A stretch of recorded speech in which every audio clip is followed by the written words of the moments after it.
మాతృదేవతాభ్యో నమః, పితృదేవతాభ్యో నమః. శ్రీకృష్ణ పరమాత్మని నమో నమః. శ్రీకృష్ణ పరమాత్మ అందరినీ కూడా ఆయు ఆరోగ్య ఐశ్వర్యాలు ఇచ్చి కాపాడని కోరుతున్నాం. తిరువూరు శేషమేంద్ర ఆశ్రమంలో ప్రతిరోజు కూడా ఒక మంచి మాట చెప్పుకుంటున్నాం. ఈ రోజున శ్రీ భగవద్గీతలోని 8వ అధ్యాయం నుండి 11, 12, 13 శ్లోకాల యొక్క భావాన్ని తెలియచేసుకుందాం. అవి ఏమని చెబుతున్నాయంటే,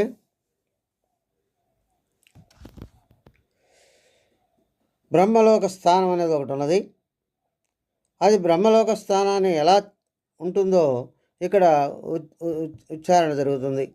ఏమని చెప్తున్నారంటే, ఏ స్థానం అయితే ఆశరహితమైనటువంటి ఇదని వేదవేత్తలు చెబుతూ ఉన్నారో, వేదవేత్తలు చెప్పేటటువంటి స్థానము ఆశరహితమైనది అనేది చెప్తుంది. అదేవిధంగా కోరికలు లేని సాధువులు దేనిలోకైతే ప్రవేశిస్తున్నారో అదే బ్రహ్మస్థానం అని తెలియజేస్తుంది. అంతేకాక దేనికోసం వారు బ్రహ్మచారి నియమాలను పాటిస్తున్నారో అటువంటి స్థానము గురించి తెలుసుకోమని తెలియజేస్తుంది. అది ఎలాగా ఉంటుంది అంటే, ఇంద్రియ ద్వారాలన్నిటినీ కూడా నిగ్రహించుకొని మనస్సును హృదయపద్మంలో నిలబెట్టి ప్రాణశక్తిని శిరస్సులో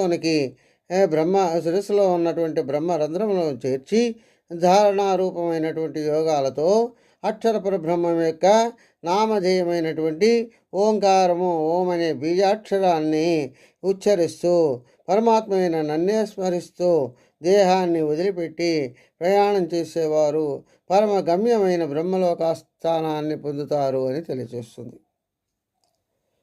కాబట్టి సాధకుడు ఎప్పుడూ కూడా ఆశరహితంగా ఉండాలి. అదేవిధంగా కోరికలు లేనివాడే ఉండాలి. అంతేకాక ఎప్పుడు కూడా నియమనిష్టలతో కూడా పాటించాలని తెలియజేస్తుంది.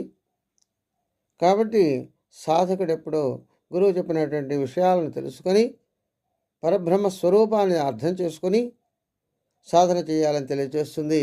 స్వస్తి. సర్వే జనా సుఖినో భవంతు.